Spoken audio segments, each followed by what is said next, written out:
Here are the four most common questions I'm asked in the media about resentment. What is it? It's a low-intensity, long-lasting anger based on a perception of unfairness. A lot of times you're not even aware of the anger because it's such low intensity. Isn't it sometimes justified? It's usually justified. But the more important questions, do I want to be resentful? Is this the way I want to live my life?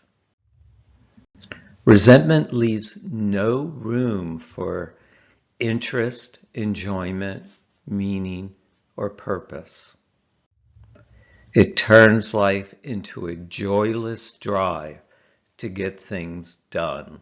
You can function with resentment because it has a little bit of adrenaline with it, and that's an energizer, a motivator, but you're not going to be interested in anything and you're not going to enjoy very much. Does time heal resentment? Rarely. It has an obsessional quality. It dominates memory. So you're going to remember something you're resentful about a lot more than something you appreciate. To prevent disappointment, it makes us look for things to resent. See, you're assuming the worst about the person or situation you resent, so your brain will keep looking for things to resent about that person or about things in general, so you're not disappointed, so it doesn't sneak up on you. But that keeps it ever present and makes it last a long, long time. And as it lasts a long time, it influences current behavior and current feelings. It's like a long chain. You can resent your partner for something that an old boyfriend or girlfriend did. It's because your brain mashes all the resentments together, so it seems like it's never ending.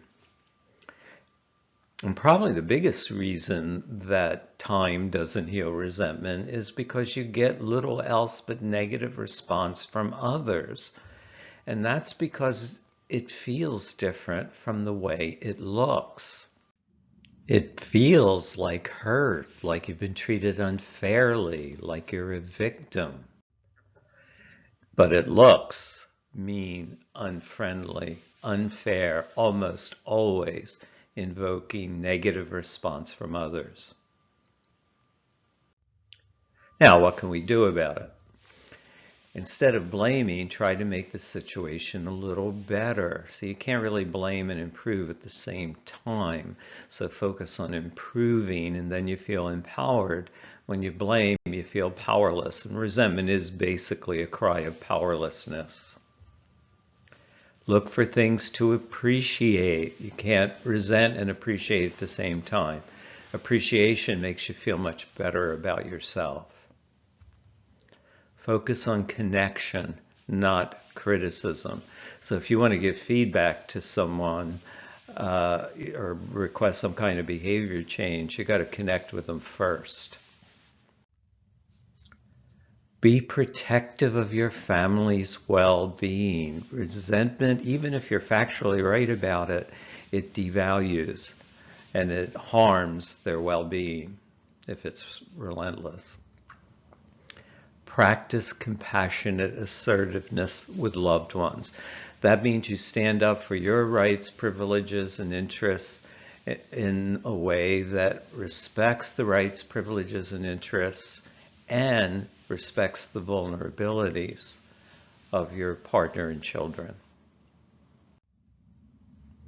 Now, if resentment's gotten chronic and basically takes over your life so that you either feel resentful or depressed, there's little in between, then you might want to look at our Love Without Hurt boot camp at compassionpower.com.